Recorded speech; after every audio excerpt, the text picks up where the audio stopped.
15th century manuscripts. Sometimes, it's amazing that, people in the 15th century, were they, aware of color? All the saints, even the Virgin, is painted black. Even today, you don't find such paintings in churches. Always, a bright color, not black color. So it has to be studied very well. This type of documents. Look, even the evangelist. This is Matthew. And the harag or the decorations. All this, In the book Russian Icons by Father Vladimir Ivanov, recently rediscovered, we find the most interesting collection of Christian icons. It is of high interest for two reasons. Number one, it depicts the various Christian icons as black. And number two, this is not found in Western Europe, but well in Eastern Europe and Russia. This means that black people were venerated as deities from Spain to France, Italy, Germany, and all the way to Russia. In some, all over Europe. There are at least 500 black Madonnas in Europe, not counting the ones hidden in the Vatican, 128 in France alone. And you need to remember that these icons survived multiple waves of iconoclasm. This means that in the past, they would have been ubiquitous throughout Europe, before the great artists like Michelangelo and Leonardo were commissioned to start painting the classic Europeanized face of Jesus that we know today. So then, as always, if we ask the critical questions, if the mainstream historical narrative is true, and that black people have never achieved anything of note in history, why then were they depicted and venerated all over Europe? Even more intriguing, what were black people doing in so many depictions, descriptions, sculptures, and plays in Europe at all? For those who have been listening, it is simply because they were present in such numbers, and it yielded such influence that even the planned erasure and systematic destruction of the icons survived from Western Europe to Eastern Europe, from Germany to Italy. Why on earth would anybody call a house the House of the Black Heads? Well, it's interesting. If you go into the house, you will see many sculptures and paintings of Africans, and even next to the gate, one of the images on the front gate is a black man. Okay, that's wonderful, but what's the story? He was Mauricio, or Maurice, and he was a military leader about the 4th century or so, and this man was very venerated for his courage and for fighting on behalf of the church, and he was brave and all of these wonderful things. And then when he died, he was canonized and actually turned into a saint. So he was a warrior who became a saint. And there was a group of merchants, German merchants, who were coming back and forth here. They were part of the Hanseatic Union, which is a group of cities along great bodies of water in northern Europe. And they built this house, and they had a patron saint. And they adopted Maurizio as their patron saint. And so they call it the House of the Black Heads, in honor of this great and courageous man. A minor theft might have turned into a... Hey, Shalom. I'd like to start out by giving all glory, praise, and honor to Yahweh, Bahasham, Yahweh Shai, Bahasham, Rakach Wadash. Double honors to the elders and apostles of the Great Millstone, and Shalom to the elect of Israel. This is the Mayim in Atlanta, and what you just saw there was a clip from Arrows of Indignation 144. He has great content. He's always finding something good on the internet and things that aren't completely visible to everybody. So check him out, like and subscribe and share. But these scenes it was just showing are going into the iconoclasm and the whitewashing that has affected really the whole world. And Esau, the so-called white man, including the small hatters, they committed this iconoclasm and whitewashing and overall covering up of history towards Jake. Jake being the Israelites, the Negroes, Latinos, and Native Americans. And we're scattered as well, but especially to the so-called Negroes. Esau has committed this. Because Yahushua, the one who the world ignorantly calls Jesus the Christ, he's depicted as a so-called white man, when in the scriptures he's said to be dark-skinned, as well as the Judites are said to be dark-skinned. And we know that Yahushua, sprung from Judah, came out of the tribe of Judah. They're dark-skinned people, but we've got these people in the land, in the state of Israel, claiming to be the Lord's people that don't resemble anything from the scriptures. They're not in the image that is described, and they're also not under the curses as described for the Israelites. It would be a sign on them, these curses, but they're clearly the head right now. But they have covered up history, covered up science. They have taken on different names, all in order to hide themselves, and at the same time boosting themselves as the #1 nation in the world. But they are not. They are liars. Those are the Edomites that get the ultimate judgment when Yahushua returns, and they're just good for nothing.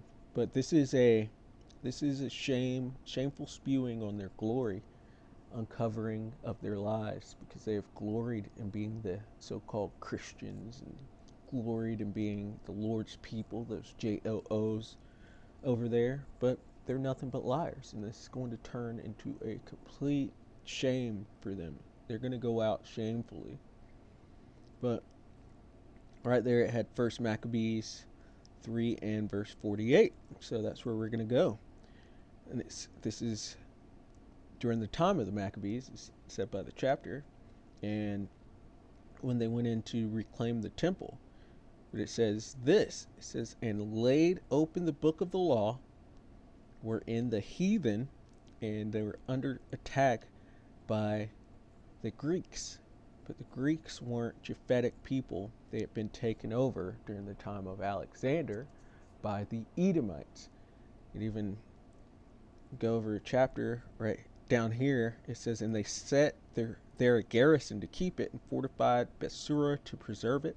1 Maccabees 4 and 61. And they set there a garrison to keep it, and fortified Bethsura to preserve it, that the people might have a defense against Idumea.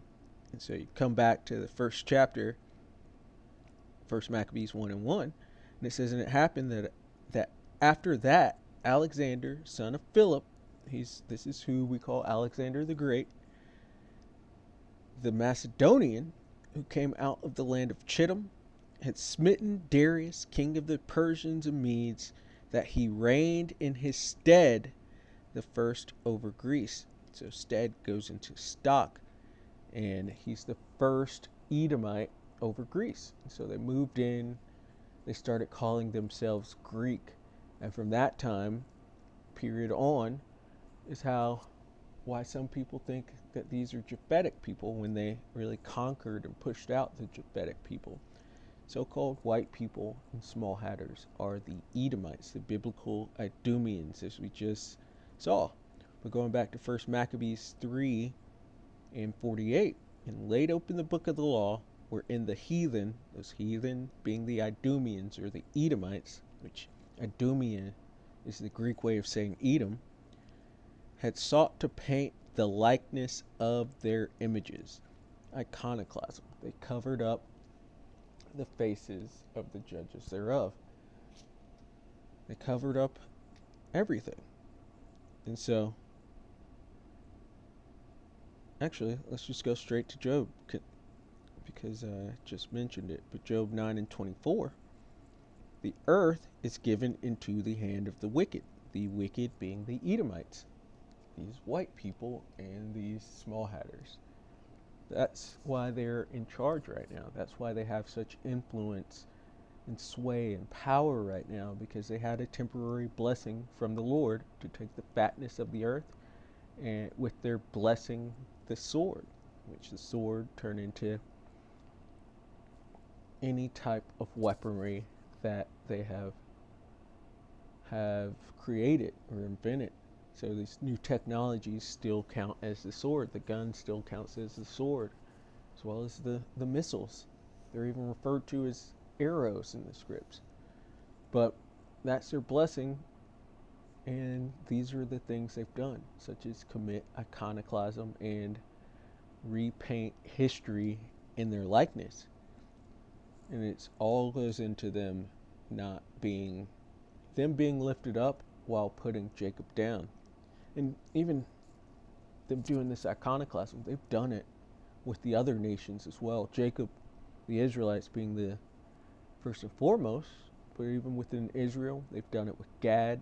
They try to pretend like they're the first people, and that's who's really running all these casinos and stuff. They're Edomite tares that have a resemblance of Gad, but really go back through their father's lineage to Edom. They've done it with Gad, and they try to pretend like they're the natives and the first people. They did it with Elam, trying to pretend like they are the Aryans, and they stole that sun worship symbol from them, the Ostica, if you know what I'm saying. They stole that from Elam, the East Indians. They've tried to pretend like they're the Egyptians, which goes back to the time of Alexander the Greek, and them taking Egypt, setting up the Ptolemies, in which Ptolemy set himself up as a pharaoh and a god king. So they try to say that they're the Egyptians.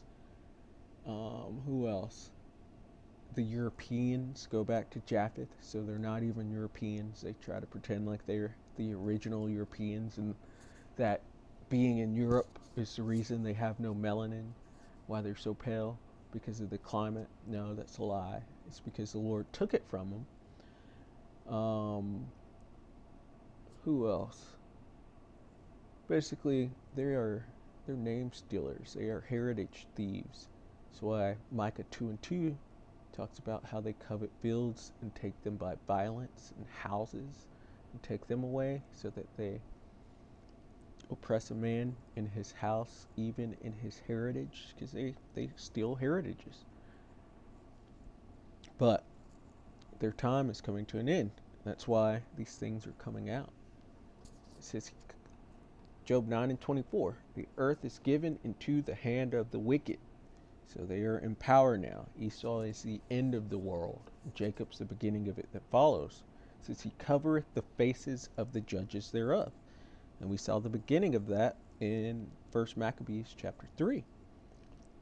And these judges go into, starting with the father, in which you see images of a quote-unquote white father, and then to the son, to the angels as well, and to the Israelites. They have completely covered up the judges. These are the judges of the earth, but Esau is pretending to be at this point. It says, if not, where and who is he? Who else put white Jesus around the earth? Who else came in to conquer and colonize new lands, bringing this false doctrine of Judeo-Christianity and these false images of so-called white Jesus? Even the name, they tried to make it, they took away the name Yahushua and tried to make this Greek-sounding name Jesus, or Jesus. It's not his name. Couldn't possibly be. The J is the newest created letter. It's 400-ish year, plus or minus years old. That's not his name. That's not his image. And you gotta imagine they're in massive trouble, in which they are. But getting into the Judites, because we do understand that Yahushua sprang out of Judah. This is Jeremiah 14:2, describing Judah. So this is the image that was covered up in 1 Maccabees 3 and in Job 9:24. It says Jeremiah 14:2. Judah mourneth. Judah is the head tribe of the nation of Israel, so-called Negroes. And the gates thereof languish. They are black unto the ground, and the cry of Jerusalem is gone up. And someone might try to say that black is going into mourning, but we're going to get it here, because that can be a description of it sometimes. Oh, I'm black, as in mourning down, but this word here is Strong's H6937, quadar. It says to mourn, be dark, to darken, to mourn, to grow dark. But down here in the Strong's definition, it says from a primitive root to be ashy, i.e. dark colored, by implication to mourn, be blackish, to make darken, heavily to mourn. But the point being, it goes into color as well, to be ashy, dark colored. And then down here in the Hebrew Chaldee lexicon, going to part 2, it says to be of a dirty, blackish color, as of a sunburnt skin. Job 30:28. Bones are black, or my skin is black upon me. It says to be darkened as the day, the sun, the moon. It's going into skin color as well. And then to really show it in the New Testament, we skip over to Acts 13:1, and it says, Now there were in the church that was at Antioch certain prophets and teachers, as Barnabas and Simeon that was called Niger, and Lucius of Cyrene, and Manaen, which had been brought up with Herod the Tetrarch and Saul. So we're going to look at that word Niger. And from the Greek is Strong's G 3526, Niger. Strong's G 3526, Niger. Niger. Equals black. It says of Latin origin, black, nigger, a Christian. A Christian nigger.